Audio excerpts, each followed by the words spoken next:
Hello everyone, and welcome back to the CLIDE podcast series, where we discuss strategic safety leadership for CEOs, board members, and corporate safety heads.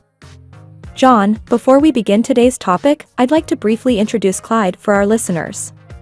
At CLIDE, we bring 14 years of experience in safety consulting and have successfully delivered 5,000+ training programs across industries including pharmaceuticals, chemicals, manufacturing, infrastructure, and power sectors.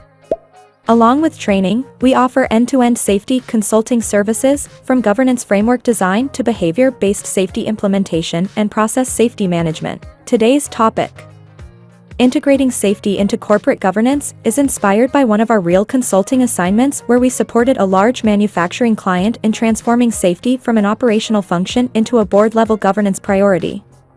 So John, let me ask you, why should safety be integrated into corporate governance rather than treated as just an operational issue?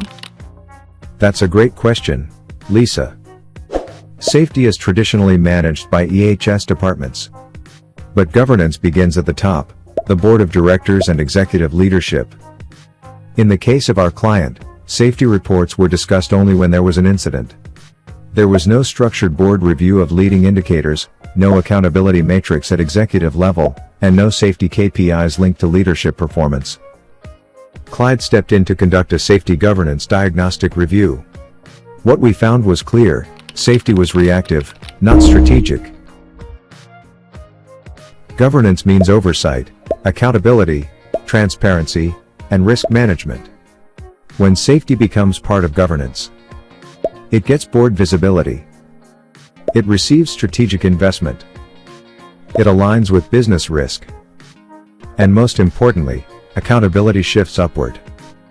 And for those listening, if you'd like to understand how safety governance frameworks are designed, do visit the CLIDE website. Also explore our LinkedIn newsletter page where we regularly publish insights on safety leadership and governance transformation. Absolutely, John. Let's talk about the solution we implemented for this client. What exactly did CLIDE do to integrate safety into their corporate governance framework? We followed a structured 5-step governance integration model. 1. Board-level safety charter. We helped the board define a formal safety charter outlining safety vision, leadership responsibilities, risk appetite, oversight mechanisms. 2. Governance dashboard.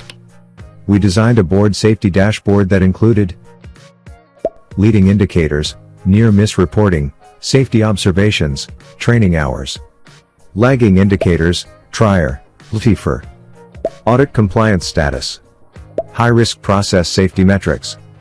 The board began reviewing safety performance quarterly. 3. Executive accountability mapping. Each CXO was assigned measurable safety KPIs linked to performance appraisal. 4. Independent safety audits.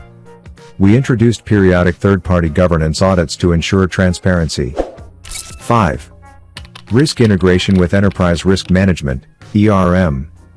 Safety risks were mapped into enterprise risk registers and reported to the audit committee. This completely changed the mindset. Safety was no longer a department issue. It became a corporate responsibility. And listeners, for more such real-life transformation case studies, visit CLIDE's YouTube channel and subscribe to our LinkedIn page for regular updates. That's powerful. But John, CEOs often ask, what tangible impact did this governance integration bring? Excellent question. Within 18 months, 42% reduction in recordable injuries, 65% increase in near-miss reporting, 0 regulatory notices, improved ESG ratings, enhanced investor confidence. More importantly, safety conversations became strategic discussions in board meetings, not post-incident reviews. The CEO later mentioned that integrating safety into governance improved operational discipline across functions, not just safety performance. That's the real power of governance alignment. Many organizations think safety governance is only required in hazardous industries. What would you say to that? Safety governance is not industry-specific, it is risk-specific. Whether you're in pharma, construction, manufacturing, energy, or even corporate offices, risk exists. Corporate governance frameworks already cover financial risk, legal risk, market risk, reputation risk. Safety risk is directly linked to all of them. Ignoring safety at governance level exposes the board to legal liability, brand damage, ESG scrutiny, shareholder activism. When safety is embedded into governance, it demonstrates responsible leadership. Before we move toward closing, John, what are 3 immediate steps boards can take to strengthen safety governance? 1. Add safety as a standing board agenda item. Not only after incidents, but quarterly review. 2. Demand leading indicator reporting. Boards must ask for proactive metrics, not just injury numbers. 3. Link executive compensation to safety KPIs. What gets measured and rewarded gets managed.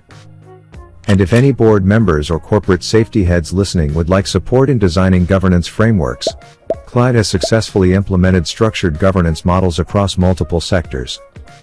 Visit our website for detailed service offerings. Also check out the CLIDE LinkedIn newsletter for thought leadership articles. And don't forget to subscribe to our YouTube channel for more such strategic safety discussions. Thank you, John. To summarize, integrating safety into corporate governance elevates accountability, strengthens risk oversight, improves ESG performance, protects brand and shareholder value, drives sustainable business excellence. At CLIDE, with 14 years of expertise and over 5,000 plus training programs delivered, we believe safety leadership begins in the boardroom. If you found this episode valuable, visit the CLIDE website. Follow our LinkedIn newsletter page. Subscribe to our LinkedIn page. Subscribe to the CLIDE YouTube channel. And share this episode with your leadership team. Thank you for listening. This is Lisa and John, signing off. Stay safe. Led responsibly.